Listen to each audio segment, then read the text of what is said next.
Breaking Jain news. पिछले अनेक वर्षों में वर्षा योग करते हुए और इस बार इंदौर में भी वर्षा योग चल रहा है। सो जब यहाँ पर प्रारंभिक चरण में स्थापना हुई थी उस समय आरक्षण दिया गया था महाराज श्री के द्वारा कि शंका समाधान में योगों के लिए 50% से ज़्यादा आरक्षण, और वे बेटा बेटी जो आज जिनको ज़िंदगी जीने की कला सीखना है वो यहाँ पर आए तो उनको शंका समाधान में विशेष आरक्षण दिया जाएगा।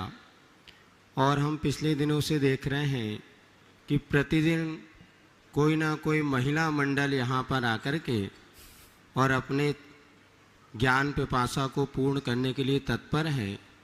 किंतु पिछले अनेक चातुर्मास में हम लोग जहाँ पर रहते थे तो श्राविकाओं के साथ साथ उनके जो बेटा और बेटी हुआ करते हैं, ऐसे अविवाहित भाई बहनों के भी संगठन हुआ करते थे। युवा जो बेटियां अविवाहित होती हैं उनके भी ग्रुप वीर बालिका मंडल हुआ करते थे और ऐसे युवा मंडल भी हुआ करते थे। किंतु इंदौर में इसका दर्शन दुर्लभ हो रहा है। यहाँ कोई बालिका मंडल और युवा मंडल दिखते नहीं हैं। शायद आप लोगों की बेटा बेटी हैं या वो आगे आना नहीं चाहते या आप लोग उनको आगे आने के लिए प्रेरित नहीं करते। पूज्य श्री से हमारा निवेदन है कि आपकी ऐसी प्रेरणा मिले कि जितनी महिलाएं मंडल यहाँ पर प्रतिदिन 3, 4, 5 महिलाएं मंडल आ रही हैं, इन सबके घरों में बेटा बेटी भी तो होंगे। सरकारी रेट से देखा जाए तो एक घर में 2 तो चल रही कम से कम। जब 50 यहाँ पर हजारों महिलाएं हैं तो उनके युवा युवी जो बेटा बेटी हैं उनको भी आप किसी इस तरह संगठन से जोड़ें जिसमें कि वो यहाँ पर आकर के गुरु के चरणों में बैठ कर के जिंदगी जीने की कला सीख सके।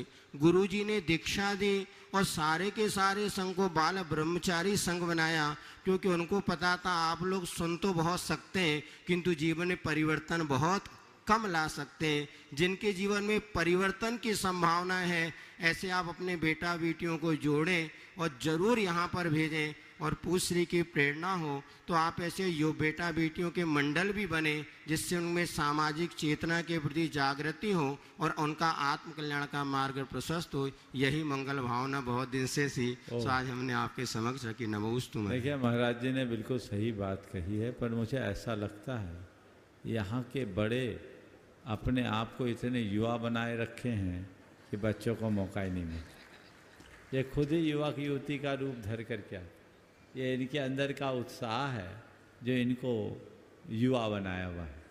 लेकिन महाराज जी ने जो बात कही बिल्कुल सही है। मैंने कहा था युवाओं को प्राथमिकता देनी चाहिए। मैंने महाराज जी से पूछा, महाराज जी ने कहा महाराज प्रश्न ही नहीं आते। प्रश्न आए तब तो प्रश्न आना चाहिए। और महाराज जी ने जो अभी बात रखी बिल्कुल सही है। युवाओं को प्रोत्साहित कीजिए। हालांकि मैं समझता हूँ ये टाइम बच्चों के कोचिंग का टाइम, इस समय प्रायः बच्चे उपलब्ध नहीं हो पाते, लेकिन एक ऐसी व्यवस्था करें कि शनिवार और रविवार को तो बच्चों को तो प्रमुखता दिया ही जाए। बहुत जल्दी इस तरह के कार्यक्रम की रूपरेखा बनाई जा रही है और हम उस कार्यक्रम के साथ इसको करना चाहेंगे।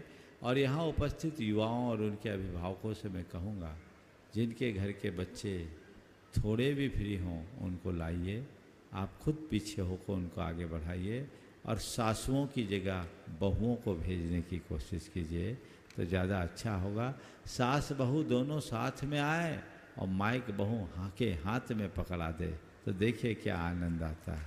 ये प्रयास करना चाहिए।